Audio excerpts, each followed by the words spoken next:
if this morning session was about science, this afternoon session, the second session of the morning can be labeled about the arts.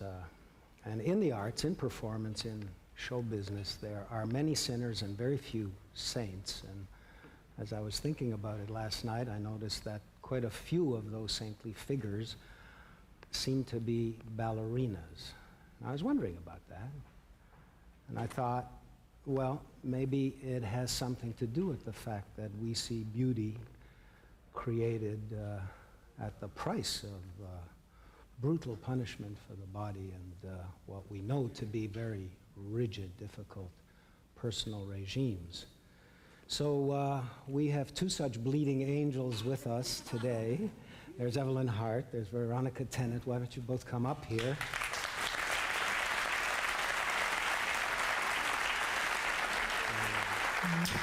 Oh, that was a good, juicy one. Another juicy one. We were to have had a third, of course, but Karen Kane was delayed because of these problems that we're experiencing at airports on both sides of the border. So happily, we have the two of you here, and we have more time. One musketeer less. So I was racking my brain to think about what I might ask you. This is a first, by the way. Generally speaking, we don't do this. It's a kind of little panel, a little discussion instead of the presentations that normally apply. And I did come up with one question, and I brought along these props. My goodness. Okay. I love them. Yeah. These are a pair of shoes that I spotted in Philadelphia a couple years ago. They're running shoes, and someone has put an actual spring on the place where the heel goes, right? And I thought, gee, my buddy Michael Budman from Roots would be interested in these, so I bought a pair and sent it to him, thinking, geez, he'd knock them off or do something with them. And the reason I brought them here is, this is new technology, and you know, every time you go to the sports shop, the shoes get more and more space-agey. And I'm wondering, why is it that when it comes to ballet, we're still using those same old point things from how many hundreds of years ago? But you know what? You can get running shoes that you can dance on point. Is that right? Yeah, yeah. There's a whole kind of point dance. Well, so where is the Nike for the ballet There is world? a new point shoe called Gainer Minden, and it's completely done with plastic and fiberglass, and it's completely padded. And had I been had those when I was younger, I wouldn't have feet like these. Right. So with big bunions. We're not exaggerating. I mean, that's... This one's worse. And Veronica, you've had hip issues, have you not? I actually began, I was such a bad gamble at the beginning of my career. I spent age 17 flat on my back in bed with a disc injury, plaster cast, 9 weeks. And the bets on me were, I was really poor odds to become a dancer at all. Midway through my career, I had pioneer knee surgery that had me away from the stage for 14 months, but it actually had me in a bent cast for 4 months. I didn't walk for 4 months, and I had to learn to walk again before I could learn to dance again. So when you say you're talking to the walking wounded, here I am. So do you learn to love the pain? What is it that keeps you No. I don't think you ever learn to love the pain, because along with the pain comes this limitation. And I think ultimately, being a dancer, one of the greatest joys of my life has been doing the daily routine of exercise and somehow being in touch physically, emotionally, and spiritually. And when you're injured, it's like being literally a wounded bird. And I find that it affects you emotionally, psychologically, and you're just a different person. I mean, I'm right at the moment, I'm struggling with an ankle injury, and I'm having injections and all sorts of sort of new age therapy being done, and as it's starting to release and I'm starting to actually move again to my full potential, it's like my whole soul opens up and I'm happy again. And I don't think you ever learn to love the pain. I think you learn to be disciplined over the pain, and I think that ultimately it's the end goal, the result. So you do develop a pain threshold that is quite incredible, obviously, with bleeding toes and soft corns and blisters and injuries. But I think it's the fact that the reward at the time that you're dancing it is always equal. It's when the injuries and the pain become too much that then it's time to think about moving on. And I think about coordinating entire companies, you know. Everybody can't be healthy all the time at the same time, so somebody in the company is nursing some kind of a problem, and still you're dancing, and still the audience knows nothing. I think if we're talking ideas today, though, you've sort of done some real keystone, touchstone words that encompass such larger whole passages and journeys. And just you mentioned the word courage, and I think it takes enormous courage to commit your life to the dance. Pain is very much a part of it, but then there are heights of joy that probably aren't comparable in any other world. And something that I wanted to talk about too was how there's a real paradox. I'm going to speak personally, but for me, committing my life for the first part of my life career in ballet, you commit to a collective. You work collectively. For you to emerge as an individual is actually a struggle, because the whole concept of classical dance and classical training is to aspire to a very already created aesthetic. And for you to emerge with a sense of self beyond that aesthetic is an extremely difficult accomplishment. And so for me personally, the paradox of ballet was that I didn't discover that I was an idea person until I left it. And then when I left the ballet and moved into the world of film, it was the very skills of discipline, collaboration, of working for a common goal, trust, mutual trust. I had no idea what I was going to do. I went to school, I followed things that interested me, but I had no blinding vision. And yet, when we read about the dancers, we read about somebody who went to see ballet early on, 4, 5, 6, you see it, you fall in love with it. Is that what happened? With me, it was like a thunderbolt. And it was actually, I saw Veronica in Romeo and Juliet when she was 18 on CBC television. Thanks to CBC, I'm who I am today. And thanks to Veronica. I mean, up until that point, I'd been interested in music. We came from a musical family, and piano and theater. I'd been to Stratford. And all of a sudden, when I saw Veronica on stage, on television, it was like this ding. It brought costumes, it brought drama, it brought music, it brought movement, it brought expression. And I had no idea about dancing, and literally from one day to the next, I knew that's what I wanted to do. And it still boggles my mind, because I still don't really feel like a dancer. Sometimes I catch myself in the mirror and I kind of take a double take, because it's been something that's come from so deep within without any, how to say, thought, really. I really, now the only way I can articulate it has been this direct call from the big guy upstairs. And it's just, I've never looked back. And the other day, I was talking to a dancer in the company, and she said, I'm turning 28, and I don't know what I'm going to do in a couple of years. I said, well, you're going to continue dancing, aren't you? She says, no. She says, I've always had so many other things I wanted to do.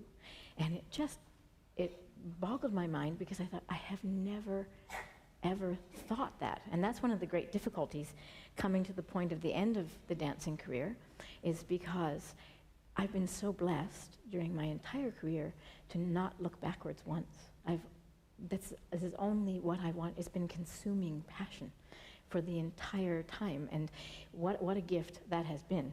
It's also a bit of a difficulty, as I say now, but Evelyn, it's a thunderbolt. Bang. You knew there was a ticking clock. I mean, it's a profession. It's like swimmers or gymnasts, right? They peak early, and it's not a job that you're going to run into the 70s, 80s, or 90s, or at least that's how we know about it. Well, but Evelyn's gone from peak to peak. Yes. Well, and the big problem is that I've always been, what do you call it, a rebel. And I think that's been my strength as a dancer, has been the fact that, much like scientists, you you're dealing with the possibilities. You're going into a studio, but it's instead of working on the sort of cellular level, you're working on the spiritual level, I believe, and that you're using your body, which is an extremely fine-tuned instrument, and you're having to combine this whole mechanical aspect with the emotional and the spiritual. And it's this incredible spiritual strength, I think, that you have to develop through your whole career, and you come to that point. And it's the fact that I need to communicate, and this is my way, and it comes through my fibers, and it's just, I refuse to give in. Veronica, you're used to star status, you're used to working at an extremely high level. So when that kind of thing comes to an end or it peters out, there's a natural fear that you're never going to achieve the same level of power, influence, success in any other new field that you might try. Now, looking at your little biography, that didn't appear to stop you. You were into all kinds of things. I know because in our trade, you just somehow jumped in and became a producer and then a director and a filmmaker. Thanks to Bravo Fact. Yeah, Bravo Fact. Really Bravo helped me Fact, cut my teeth as a director. Yeah. And of course, you're a mom and a wife, and you're hugely active on various kinds of institutional cultural boards and so on. So when are you going into stem cell research? My daughter's in it. She just got her PhD at Stanford in molecular biology, and she would have been fascinated by this morning. Well, you know, I'll pick on something you just said, because you just talked about power, influence, and success, and I never aspired to any of those, and I don't now. Those are not my goals. Those are not things that make my clock tick. I've always believed really strongly about living in the present tense, about courting surprise, about taking risk.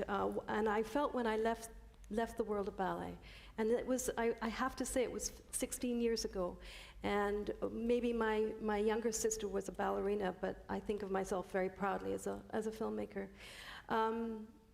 Taking risk is not the same as gambling.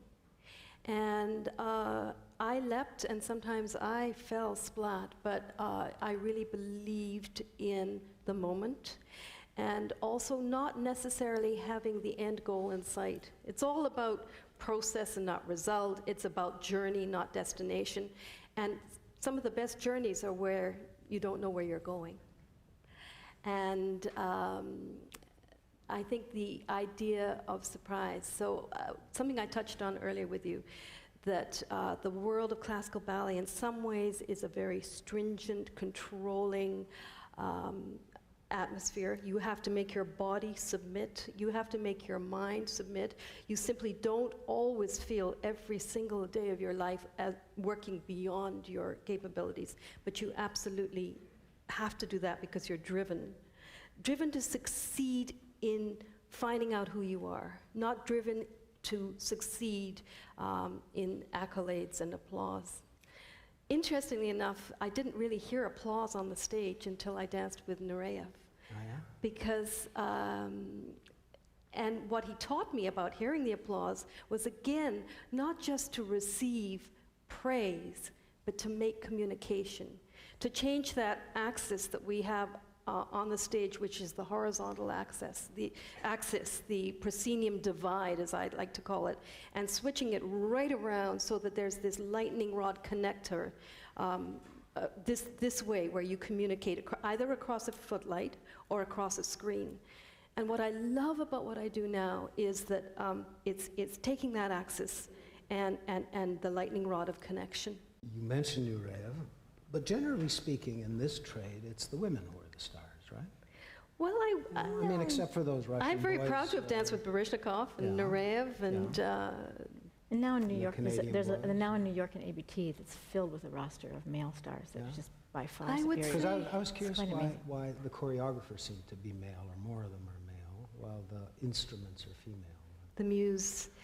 I mean, Balanchine, Georges Balanchine, who was the great creative choreographic genius of the 20th century, said ballet is woman.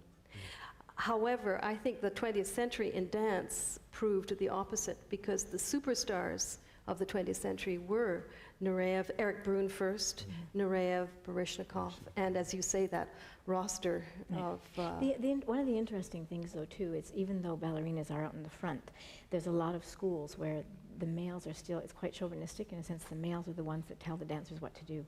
And in my career, I found it quite difficult, actually, to deal with a lot of partners, because I have my own ideas, because I feel that I'm the melody and they're the harmony, and together we create a fabulous stew. But a lot of times in the Russian school or the Chinese school or the Latin school, where a lot of the very fine male dancers come from, the women are expected, they're taught to submit in a way. So that's maybe one of the reasons why. And what would a rebellious spirit sort of add to that mix?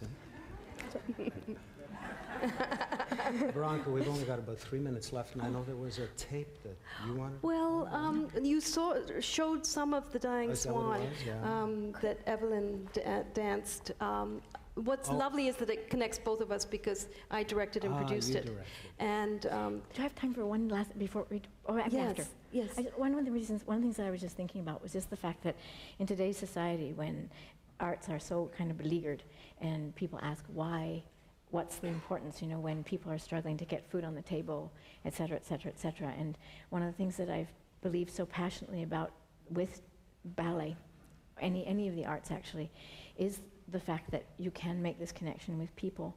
And I've always felt that my job as an artist is to sort of be the conduit to a sort of a helium balloon. In other words, to fill people's souls with helium. So that for the moment that they're in the theater, their souls can hover above for a while and rest, and then come back into their bodies so that whatever job they do, whether it be medical, whether it be politics, whether it be collecting the garbage, whether it be a father, whether it be a mother, that they come back renewed with a sense of spirit and a sense of self and are able to put good into the world. And if I didn't believe this, I wouldn't be able to continue being an artist. Sorry, go ahead. It's very beautiful. It's inspiring. Yeah. And just picking up on things that were said this morning, human energy, gravity, all of the laparoscopic surgery. Laparoscopic surgery.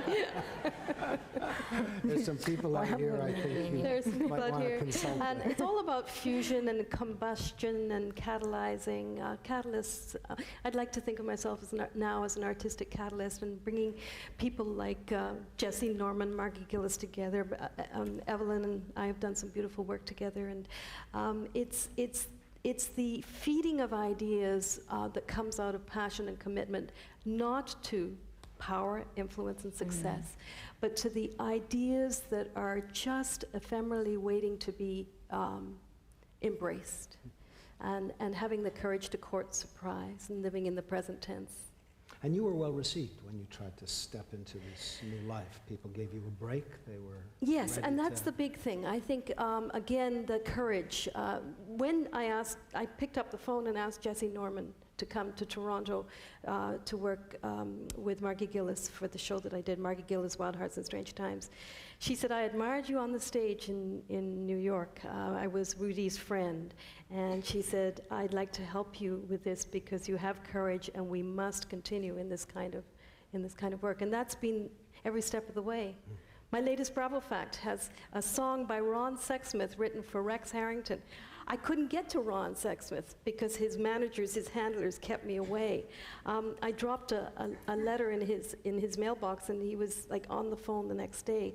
It excites artists and people from different creative disciplines to come together, and it's just as you're doing with these 3 days. Who knows what will happen? That's what's so exciting. So. I'll finish, thanks. I'm out of town. Okay. Time. I'll just finish with a little You're not coming out in the wings and with the hook. Just to say that one of the best moments for me, because that kind of physical discipline, it's like a goading finger, was when I saw Frank Augustin sneak outside to have a cigarette. Yeah.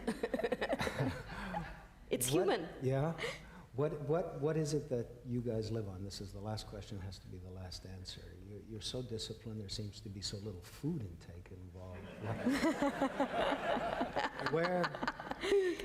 does the energy come from? You know, I think it's really a big discovery for me was all mental. Is that if the spirit is intact and you're doing what you love to do, it's also a technical thing. As you train, you first of all have trained since I was 14. And so the training becomes easier and easier. But you also learn this skill. It's much like anything going deeper and deeper into any theory. You learn such economy of movement and such economy and use of what it is you need to do. And so it's like when you're a kid, you know, you're getting out there with all the muscles and you're bashing it. But as you get older, you learn just what you need to use and nothing more. And it's So your mitochondrial Yes. cells But grabbing energy. I have great, I have great, love. But I have great genes too. My grandmother was 103. but I also think that it's so much of it is for me is I understand the connection between my spirit and my. If I'm happy, I could go on for hours, non-stop, like a camel. I wish the guy who was running this would give us more time, but he is a tough taskmaster. Thank you so much. Thank you. Thank you.